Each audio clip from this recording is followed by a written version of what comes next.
नमस्कार, मी वैष्णवी किसन सलगर, वर्ग 8वा, जिल्हा परिषद केंद्रीय प्राथमिक शाळा फुलकस, तालुका पूर्णा, जिल्हा परभणी. मी मस्तातलं सोनं या नाटकातील एका गरीब मुलीचा अभिनय करणार आहे.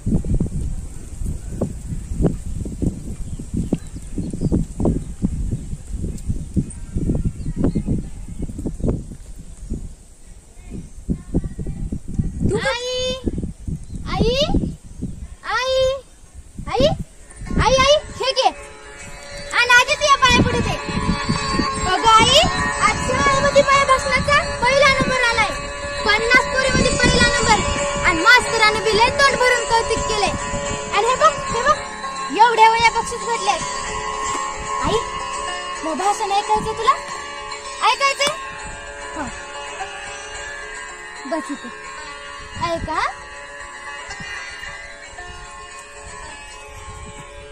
अध्यक्ष महोदय, गुरुजन वर्ग, पैत जमलेल्या माझ्या सगळ्या बालमित्रांनो, आईसारखं कोणतं दैवत नाही. पर या दैवताला संकटात टाकायचं का तुमच्या आमच्याकडून होते. जिच्या हाती पाण्याची दोरी तिच्या गुधारी. एक मुलगी शिकली तर सगळं कुटुंब शिकतं. असली वाक्य आपल्याला भाषणामध्ये ऐकायला भेटतात. पर या आईच्या, मुलीच्या भावना कोणी समजून घेतय का? दिवसा डोळ्या तिच्या मायेची, ममतेची चिरफाड चालू असते. मी मुद्द्यातच बोलते. का हो कुठल्या माय माऊलीला वाटतंय का आपल्याच मासाच्या गोळ्याला गर्भामध्ये चिरडून टाकावं? ह्याच्या पाहण्याआधीच मारून टाकावं? जर गर्भामध्येच मुलीच्या भ्रूणाची हत्या होत असेल तर कशाला मिरवायचे इतकं शहाणपण?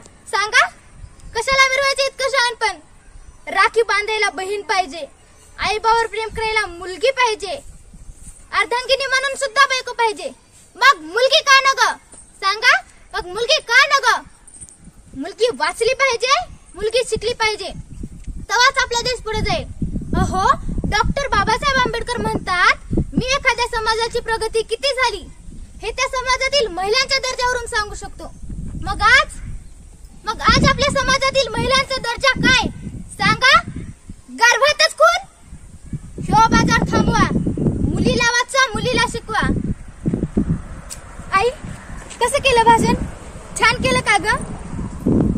आई, तू मला खरंच सांग, कुठल्या आईला वाटते का ग आपल्याच मासाच्या गोळ्याला गर्भामध्ये चिरडून टाकावं? हे जग पाहण्याआधीच मारून टाकावं? आई, लय वंगाई ती कुत्र्याच्या आलोदीचे लोक, आणि त्याला साथ देतात ही शिकलेल्या समाजातली डॉक्टर. असं वाटतंय हेला गोळ्या घालावून मारून टाकावं, आणि मसन वाटत ना हेला बी कुत्र्यासमोर टाकावं.